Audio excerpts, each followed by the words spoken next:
જય શ્રીમન નારાયણ. રામાનુજદાસ શ્રીમાન ગટ્ટુ વેણુગોપાલ સ્વામી દ્વારા વર્ણન કરેલ શ્રીમદ ભગવદ્ ગીતાનું ગુજરાતી ભાષાંતર હું આપને કહી રહી છું. અધ્યાય 14 ગુણત્રય વિભાગ યોગ. શ્લોક 22.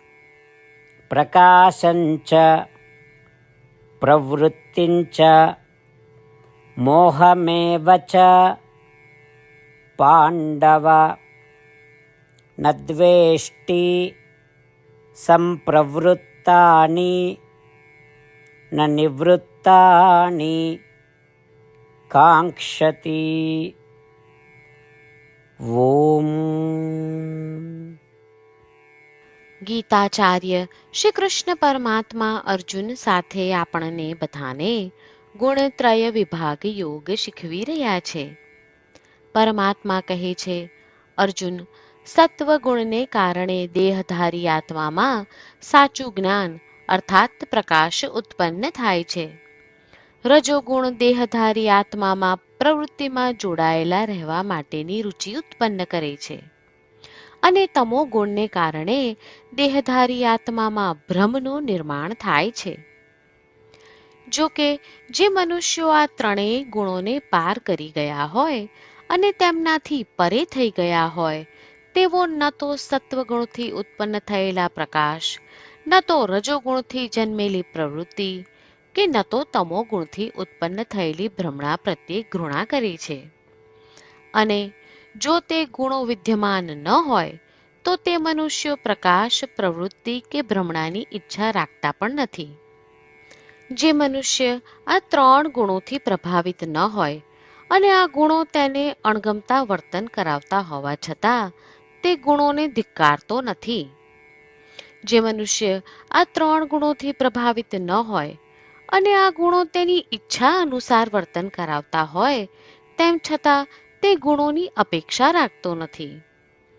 આ પ્રમાણે શ્રી કૃષ્ણ પરમાત્મા સમજાવી રહ્યા છે કે જે મનુષ્ય ત્રણ ગુણોને પાર કરી ગયો છે અને તેમનાથી પરે છે તે કેવી રીતે તે ગુણો કે તેના અસ્તિત્વને ધિક્કારતો નથી અને જો તે ગુણો ઉપસ્થિત ન હોય તો તેની યાચના પણ કરતો નથી.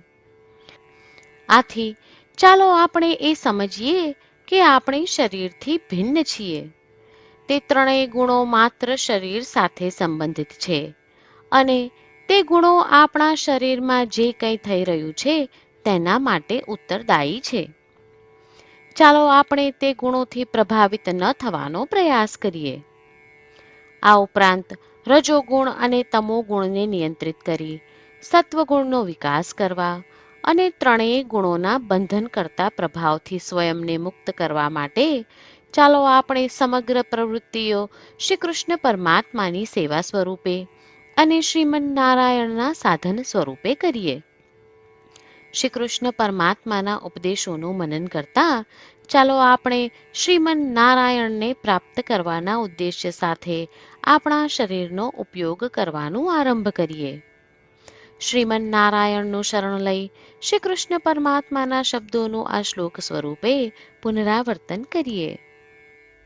પ્રકાશંચ પ્રવૃત્તિંચ મોહમેવ ચ પાંડવ ન દ્વેષ્ટિ સંપ્રવૃત્તાની ન નિવૃત્તાની કાંક્ષતિ. શ્રી કૃષ્ણ પરમાત્માએ આખી ભગવદ્ ગીતાનો સાર અધ્યાય 18ના શ્લોક 65 થી 70માં 8 ઉપદેશ દ્વારા કહ્યો છે. શ્રી કૃષ્ણ કહે છે, જે મારા આ 8 ઉપદેશ અનુસરે છે તે મને પ્રિય છે. એ સર્વે ભક્તોનું હું બધી જ રીતે રક્ષણ કરીશ. શ્રી કૃષ્ણ પરમાત્મા પાસેથી આખી ભગવદ્ ગીતા સાંભળ્યા પછી અર્જુન કહે છે, કરિષ્યે વચનમ તવ. એટલે, કૃષ્ણ, હું તમારી આજ્ઞાનું પાલન કરીશ. તમે કહો છો એમ કરીશ. અને આથી જ શ્રી કૃષ્ણએ દરેક પ્રકારના યશ અને વિજય અર્જુનને આપ્યા છે. તો ચાલો આપણે પણ પરમાત્માને 8 વાતો પાળવાનું વચન આપીએ. પરમાત્માને આપેલા વચનથી મોટી કોઈ પૂજા, તપ કે યજ્ઞ નથી. 8 પ્રતિજ્ઞાઓ જે આપણે લેવી જોઈએ તે હું હવે કહું છું. આપ સૌ પણ એનો મન અને હૃદયથી વિચાર કરો. આ રીતે શ્રી કૃષ્ણને વચન આપતી વખતે આપણે સૌ શ્રી કૃષ્ણની હસતી મુખમુદ્રાનો મનમાં વિચાર કરીએ અને પરમ આનંદનો અનુભવ કરીએ. જય શ્રીમન્નારાયણ. આપણા 8 વચનો આ પ્રમાણે છે. આપણું પહેલું વચન: હે શ્રીમન્નારાયણ, તમારા ઉપદેશ પ્રમાણે હું હંમેશા તમારું ધ્યાન અને ચિંતન કરીશ. આપણું બીજું વચન: હે શ્રીમન્નારાયણ, તમે કહ્યું છે તેમ હું સદાય તમારી ભક્ત રહીશ. આપણું ત્રીજું વચન: હે શ્રીમન્નારાયણ, હું મારા કર્મો તમને સંતોષ થાય તેમ અને તમારી સેવા માટે કરીશ. આપણું ચોથું વચન: હે શ્રીમન્નારાયણ, તમે અનુસરવા કહ્યું છે તેમ મને પૂર્ણ શ્રદ્ધા છે કે હું તમારી છું. હું સદાય મારા હાથ જોડી તમને નમસ્કાર કરીશ, તમારી ભક્તિ કરીશ. આપણું પાંચમું વચન: હે શ્રીમન્નારાયણ, હું તમારા શબ્દો યાદ કરું છું. મામેકમ શરણમ વ્રજ, તમે તમારી શરણમાં આવવા કહ્યું છે. શ્રીમન્નારાયણ, હું માત્ર તમારા જ શરણમાં છું. આપણું છઠ્ઠું વચન: હે શ્રીમન્નારાયણ, આપે કહ્યું છે મા શુચ, તમે અમને આશ્વાસન આપી શોક ન કરવા માટે કહ્યું છે, તો હું દુઃખી નહીં થાઉં, શોક નહીં કરું. આપણું સાતમું વચન: હે શ્રીમન્નારાયણ, અમારા કલ્યાણ અર્થે આપે શ્રીમદ્ ભગવદ્ ગીતા રૂપી આશીર્વાદ આપી અમારા સૌ પર કૃપા કરી છે, તો હું દરરોજ ઓછામાં ઓછો 1 શ્લોક વાંચીશ અથવા સાંભળીશ એવો સંકલ્પ લઉં છું. આપણું આઠમું વચન: હે શ્રીમન્નારાયણ, હું ગીતાના દૈવી શબ્દો એ ભક્તો સુધી પહોંચાડવાનો પ્રયત્ન કરીશ જેઓ ગીતાથી અજાણ છે. હે શ્રીમન્નારાયણ, તમે કહ્યું છે તેમ કરીશ, તમે કહ્યું છે એમ વર્તીશ અને તમારા માટે જ કર્મ કરીશ. શ્રીમન્નારાયણને આપેલું વચન કે દરરોજ તમે કહ્યું છે એમ કરીશું એ જ એક મહાન પૂજા છે. તો ચાલો આપણે સૌ દ્રઢ શ્રદ્ધા સાથે પ્રભુ પાસે એક સંકલ્પ લઈએ. શ્રીમન્નારાયણ, કરીશ્યે વચનમ તવ. શ્રીમન્નારાયણ, હું તમારી આજ્ઞાનું પાલન કરીશ.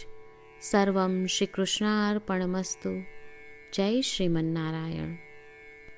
પ્રકાશંચ પ્રવૃત્તિંચ મોહમેવ ચ પાંડવ ન દ્વેષ્ટિ સંપ્રવૃત્તાની ન નિવૃત્તાની કાંક્ષતિ. ઓમ. પ્રકાશંચ પ્રવૃત્તિંચ મોહમેવ ચ પાંડવ ન દ્વેષ્ટિ સંપ્રવૃત્તાની ન નિવૃત્તાની કાંક્ષતિ. જય શ્રીમન્નારાયણ.